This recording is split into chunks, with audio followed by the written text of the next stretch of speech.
Today, I'm Andriana Solo from BEd 3A. Now I discuss about form in music. But before that, I discuss what is form. Form is the organization of music, its shape and structure.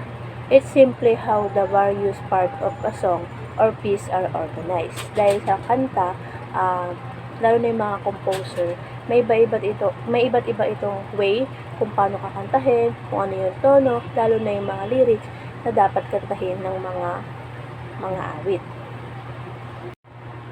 Form in music, there have 5 form in music, and they are urinary, strophic, binary, ternary, and rondo form. I discuss first about urinary form. Urinary form has only one section dahil ang urinary form ay meron lamang siya maikling kanta. At ang symbol niya ay isang malaking A, at ang halimbawa na meron sa urinary form is ako ay nagtanim, dahil ito ay nagpapakita ng same melody at same lyrics. Ito ang halimbawa, pakinggan natin.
Kung napapansin nyo sa kantang Ako ay Nagtanim, ito ay maikli lamang at paulit-ulit. Same melody, same lyrics. Ang susunod naman natin ay strophic form. Strophic form is a design in vocal music in which the same music is used for several different verses of word. Ito naman ay, ang symbol naman nito ay A, limang letter A. Ito ay nagpapakita ng same melody, different lyrics. At ang halimbawa nito ay Lerong-Lerong Sinta. Dahil sa Lerong-Lerong Sinta, ang bawat verse nito ay nagpapakita ng same melody pero different lyrics. Atin itong papakinggan para matukoy nyo kung bakit ito ay naging strophic form.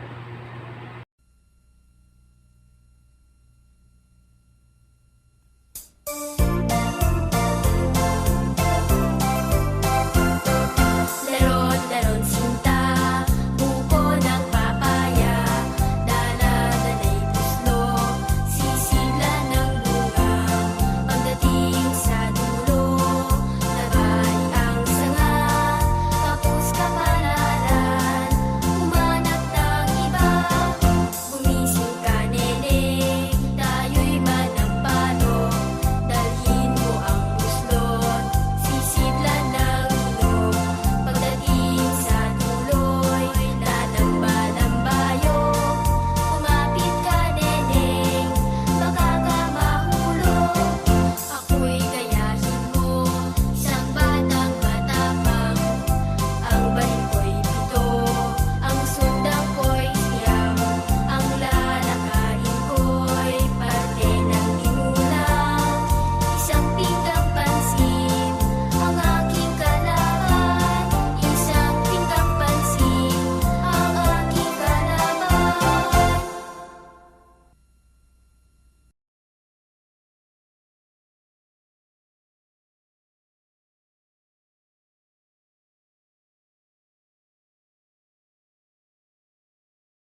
Ang susunod naman ay binary form. Binary form is a two-part form of music with two contrasting melody. Ito naman po ay nagpapakita na sa unang melodiya ay iba sa pangalawang melodiya. At symbol naman nito ay A, B. At ang halimbawa naman nito ay bayan ko. Pakinggan natin at masasabi natin kung bakit ito naging binary form. Ang bayan kong Pilipinas, lupain ng ginto't bulaklak, pag-ibig na sa kanyang palad, nag-alay ng ganda't dilag. At sa kanyang yumi at ganda, dayuhan ay nahalina. Bayan ko, binihag ka, nasadlak sa dusa.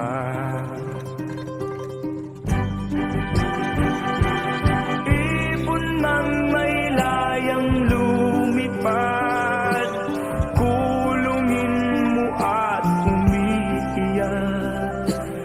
Bayan pa kayang sakdal dilag, ang di magnasang makaalpas.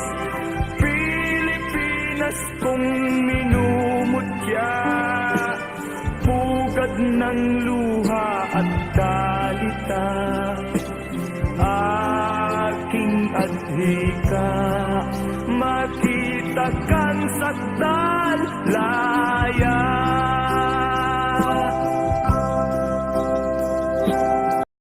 Ang susunod naman natin ay ternary form. Ternary form is a three-part form featuring a return of the initial music after a contrasting section. Ito naman ay pwedeng dalawa o tatlong parte.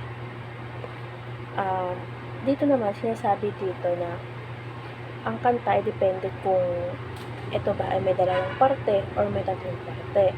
Kaya ito ay nagpapakita dahil kaya ito may dalawang symbol. It's either ABC, or ABA. Sa ABC naman, na halimbawa ay lupang hinirang. Mga kababayan, ang pambansang awit ng Pilipinas. Kayang magiliw, telas ng sinangalan, alam ng puso, sa titik mo'y buhay.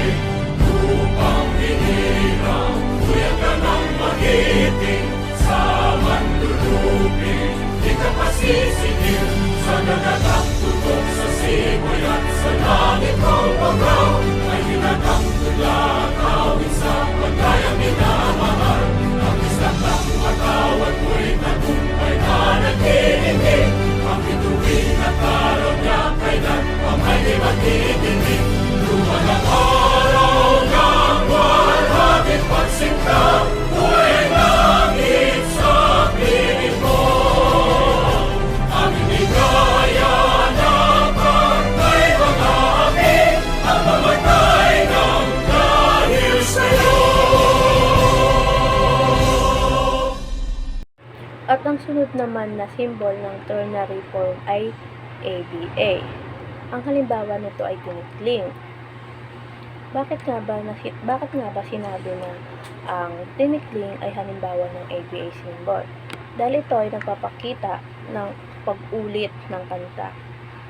Magsimula sa AB, tapos umulit sa simula is either is A. Kaya tinatawag siyang ABA.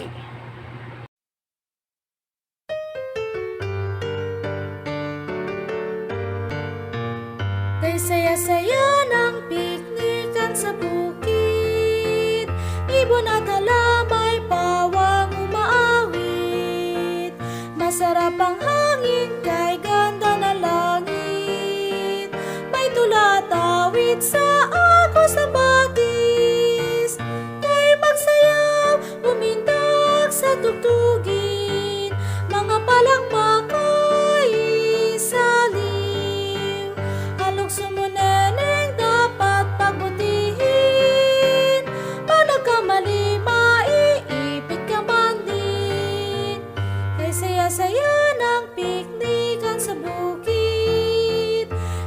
at halamay pawang umaawit. Masarap ang hangin kay ganda na langit. May tula at awit sa agos ng batis. At ang huli naman ay rondo form. Rondo form is isang sequential composition form with several distinct parts in which a music theme A is alternate with the constructing music B, C, D and ends with a repeat of the initial music theme A. Sa kanta naman na ito o sa form naman na ito ay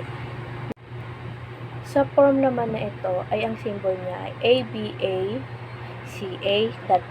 Ibig sabihin, ipagpapatuloy pa yung kanta, depende sa kanta kung ilan yung part or ilan yung symbol na nagpapakita dito. Ang halimbawa nito ay maligayang araw.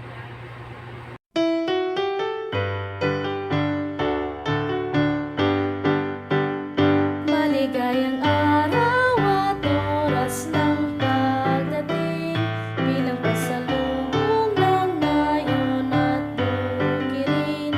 Tunay na galak ng lahat na nariritong bulaklak, awit at siyawan naman ang nagkaganyan. Ang binata kong umibig sa dalagang tagabukid, kunwari pa'y walang nais, ngunit puso'y pumipintig. Maligayang araw at oras ng pagdating, bilang pasalubong ng nayon at bukirin. Tunay na galak ng lahat ng nariritong bulaklak, awit at siyawan naman ang nagkaganyak. Ang dalagang taga nayon, mahinhin at mahinahon, kunwari pa'y walang layon, ngunit puso'y kalong-kalong. Kaya nga't kung iibigin, magtiyaga kang manalangin.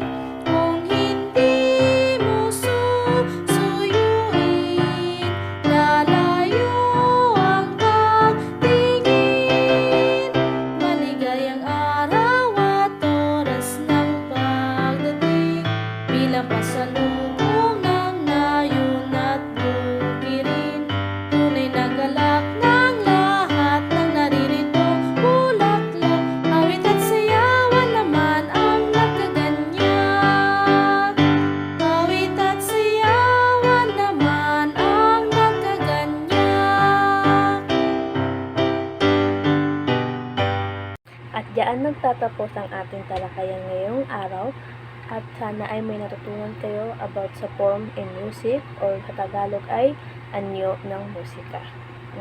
Ayun lamang po at maraming salamat.